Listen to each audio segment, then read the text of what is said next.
Bem, amigas, continuamos a falar sobre as mulheres que andavam com Deus. Hoje nós vamos aprender, vamos passear um pouquinho sobre a vida de Dorcas, né? Lá em Atos, capítulo 9, no versículo 36, fala: havia em Jope uma discípula por nome Dorcas. Ela era notável pelas boas obras e esmolas que fazia. Então, Jope, ela é uma cidade da costa do Mediterrâneo. Então, lá havia uma congregação, e nessa congregação havia uma serva de Deus chamada Dorcas, né?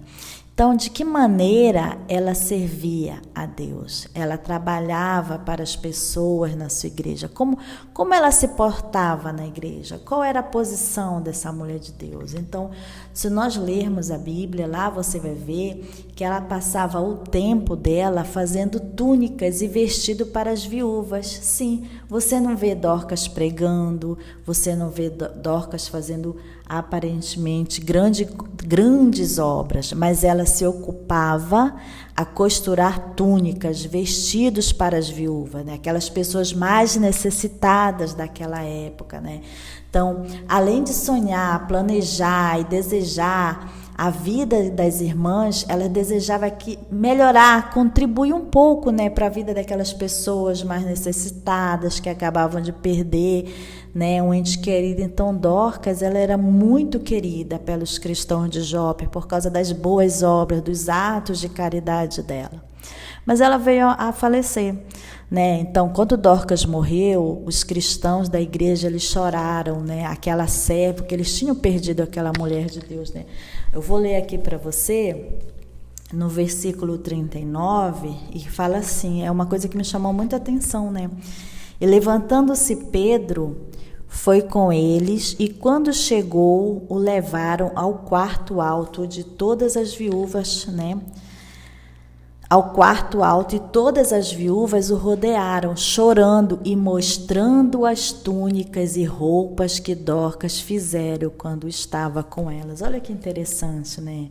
Aquelas mulheres, aquelas viúvas, naquele momento, ficavam mostrando, né, aquilo, olha, essa aqui é ela que fez para mim, contando, né, sobre a vida dela, né? Então, amanhã nós vamos dar continuidade a esse estudo, mas por hora, né, vamos fazer uma pausa e refletir sobre o ministério de Dorcas, né? Então, ela não ensinava, nós não vemos ela ensinando, fazendo grandes aconselhamentos, evangelizando, não. Como é que nós vemos? Como é que a Bíblia nos apresenta Dorcas? Que ela sempre trabalhando em silêncio e com amor, esforçando-se para praticar o bem, né, às outras pessoas. Então, o ministério dela não consistiu assim em fazer grandes coisas, mas em costurar, né, uma coisa ali pequena, mas você vê o que ela era lembrada. Então você, minha querida amiga, você deseja ser lembrada? Como é que você deseja ser lembrada na sua vida? Você deseja que a sua existência seja importante para o reino de Deus, para o Senhor Jesus? Deseja atrair outras pessoas para o Senhor e tocá-las com o seu amor? Então, conforme a Bíblia diz, nós devemos nos revestir de misericórdia e bondade. Nós lemos isso em Colossenses, no capítulo 3, no versículo 12.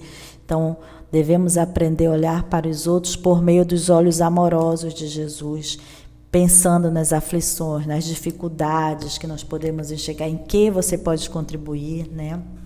Então, vamos perguntar a Deus, o que eu poderia fazer para aliviar a dor das pessoas que estão passando por uma necessidade. Essa semana nós passamos por umas chuvas fortes aqui no Rio de Janeiro e uma coisa muito interessante, uma irmã chegou para mim, o nome dela Ana, falou assim, o que nós podemos fazer para ajudar aquelas pessoas que perderam tudo? Então você vê a preocupação, a pessoa que se preocupa com o outro. Então me lembrei muito essa palavra dessa amiga, dessa irmã.